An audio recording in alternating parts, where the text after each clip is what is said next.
Coming up on Mountain News this morning, a major new development in the 2-year search for a missing woman. And more than $2 million are set to go towards emergency preparedness. Stay tuned to find out what that means for our region. Dedicated to Eastern and Southern Kentucky, this is WYMT Mountain News This Morning. Good morning, I'm Olivia Calfee. The time is 5:33 on June 29th. Now let's check in with Brandon Robinson for a look at your forecast this morning. Now, Brandon, I have to say, we were talking about it this morning, that wildfire smoke is no joke. I enjoy walking, and I went on a quick walk yesterday. I was probably outside for about 10 minutes, and I could feel the effects this morning. And I typically don't have any issues in that area. Exactly. So again, if somebody normal and healthy like us, has issues like that, can you imagine what people with asthma and COPD are dealing with right now? So very dangerous situation. Stay inside as much as you can, especially until this abates just a little bit. And a lot of folks have been asking me, will rain help? Not necessarily, because this is still pulling down from Quebec up in Canada. Let's see what's going on across the region with the fog this morning, and it's basically zero visibility everywhere. So again, that's one issue we're dealing with. And then the smoke continues to come down from Canada there, and you can see Quebec is basically up kind of right there behind the word smoke in Canada. So again, that's basically where that's coming from. We have low pressure kind of circulating that around that low. So again, we're going to continue to see that upper level air just kind of push that in there as we head deeper into the day. Temperatures across the board a little bit on the cooler side, because above all that is clear skies. Okay, it's clear up in the atmosphere, it's just not clear here at the surface. We're looking at 57 in Clintwood, 59 in Jonesville, 58 in Grundy. It is 66 in Jackson, 68 in Monticello, and 60 in Irvin as we start the day. Now, if you looked at it on the surface, okay, not a bad looking day. Models aren't showing any showers and storms, but in a situation like this, when we have a risk for severe weather, you have to really stay weather aware, because they can pop up without notice and they could pack a punch. Olivia? All right, thank you, Brandon. The Floyd County coroner says the remains of a woman missing for 2 years have been found. 36-year-old Candy Green Gonzalez was last seen alive on June 1st, 2021 near the Abbott Creek community. The coroner says remains were recently found over the mountain from the area where she was last seen, and they have now been positively identified. Crews searched extensively for Gonzalez in the days and weeks after her disappearance. It's still not known what caused her death, but it appears she died shortly after she disappeared. The family of a suspected Eastern Kentucky murder victim is holding a news conference today at 1 p.m. Police found Amber Spradlin's body at a home in the Martin community earlier this month.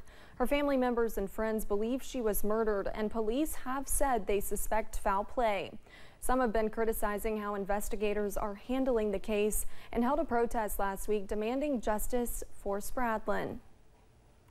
Yesterday, Prestonsburg police responded to media requests regarding 911 calls on the day of the suspected murder. Officials say in part, quote, the Prestonsburg 911 center did not at any time on June 18th or in the days leading up to June 18th receive a call, 911 or otherwise, from Amber Spradlin. They also add in part, quote, any and all records have been produced and forwarded to the Kentucky State Police and on to the Floyd County Commonwealth's attorney, end quote. A Bell County man was arrested after police say he crashed his ATV into another ATV. 20-year-old Zach Napier of Middlesboro is accused of driving under the influence. Police say he was traveling at a high rate of speed when he crashed head-on into a Polaris RZR. No one in the RZR was injured, but the woman passenger in Napier's ATV was ejected from the vehicle. Police say she suffered serious injuries. Napier was charged with driving under the influence under the age of 21. In Laurel County, a man was arrested following a theft in London. Police responded to the theft on Barberville Street Tuesday. They say they watched a man in a black truck pull into a nearby apartment complex parking lot. He was identified as Bobby Belcher. Laurel County Dispatch says Belcher's license was suspended because of a prior DUI. Officers also say the truck had no working taillights or brake lights. Belcher faces a list of charges including theft and driving with a suspended license. Yesterday, officials announced more than $2 million will go towards emergency preparedness in all 120 Kentucky counties. But what does that mean for Eastern Kentucky? WYMT's RJ Johnson has more about what communities are hoping to use the money for. Governor Andy Beshear announced funding to support the expansion and rebuilding process of the Kentucky Medical Reserve Corps, an organization that helps emergency situations such as the COVID-19 pandemic and the July 2022 flood. So it can be support for emergency shelter operations. So like following storms, if somebody sets up an emergency shelter, or if it gets too hot, we set off cooling stations or warming stations if it's too cold. These are the folks that will help staff that and support the folks that are there.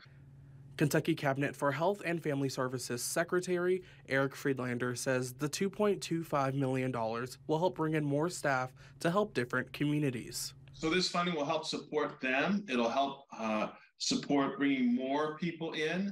It will help support coordinating that in a better fashion in Kentucky, which he says will help in future emergencies. As we respond to some of the things that we've seen, like flooding, like tornadoes, like pandemics, like ice storms. So as we respond to things like that, this group will be able to come in more quickly and we'll be able to bring more of them to help communities respond. Friedlander says this is still under development, but hopes to help as many people as possible. RJ Johnson, WYMT Mountain News.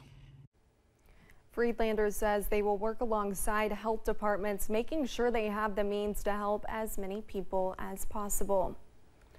Wednesday marked 11 months since the deadly and historic flooding last July, and one family in Pikeville will soon be back in their home. Rob Elkins and his family have been hard at work rebuilding their lives and their home. The disaster left the Elkins family homeless for a stretch of time. But after their water service is turned on and installed, they will be ready to return. Elkins says he never believed he would be able to move back into his home. Looking back on it, it's astonishing to believe it or not. I honestly, after the flood and I walked up here, I honestly didn't think we'd ever be back here. I really didn't. I thought we'd just have to tear the house down and move on because everything, there was not one part of this farm that was not affected by that flood in some way. Elkins also owns a nonprofit animal rescue. He says the flood hindered his ability to take care of his rescues. While many people who lost their homes in the flood have landed on their feet, there are still people living in campers in Knott County's Mine-Made Adventure Park in need of permanent housing. Judge Executive Jeff Dobson says he understands how difficult living in a camper can be for folks. You know, we know people is stressed out. You know, folks with families that are living in a camper, those campers are small, and when you're living in one, I can speak from experience, they get smaller every day. Dobson says many people are working together to get people into permanent housing. An old favorite is back on the lineup in Prestonsburg for the first time since COVID-19 shutdowns. WYMT's Buddy Forbes goes behind the scenes at Lizzybees, which celebrated its reopening yesterday. After a 3-year hiatus from its hungry neighbors. Finally, we are opening, and I'm just like, yes, thank gosh. Lizzybees is back in business. The Star City community staple opened in 2010, but closed after a decade at the beginning of the COVID-19 pandemic. Leaving fans of its food waiting. But between the building upgrades and the social media updates, that wait is over. We downsized, offered some new stuff, and tried to keep some old stuff. That's the challenge, is just hopefully people love our new stuff. And so far, we're a little more Hawaiian inspired. Taking from his travels, owner Tim Branham said he hopes the new island aesthetic and coffee corner will be a community getaway and a visitor destination. I do some traveling and mountain biking and things of that nature, and a buddy of mine, we hit a lot of coffee shops and a little small cafe, so it gave us time to see what we wanted to do and how we wanted Lizzybees to go into the future. Revamping breakfast and reestablishing lunch, offering new flavors and old favorites. That's all that I've really seen that's different. The atmosphere is still the same, the people still the same. It's great. bringing back those who say Lizzybees is the place to be. I think it's going to be a great place for us to get back to the way we was prior to COVID and have a good place to come and eat and something different than what we don't have around Eastern Kentucky. With Branham hoping to hang 10. Try to do it a little better than it was before. For another 10 years. In Floyd County, Buddy Forbes, WYMT Mountain News. Branham says the atmosphere is a bit different, but the heart of the space remains, and he hopes to see the community support continue in the eatery's new era.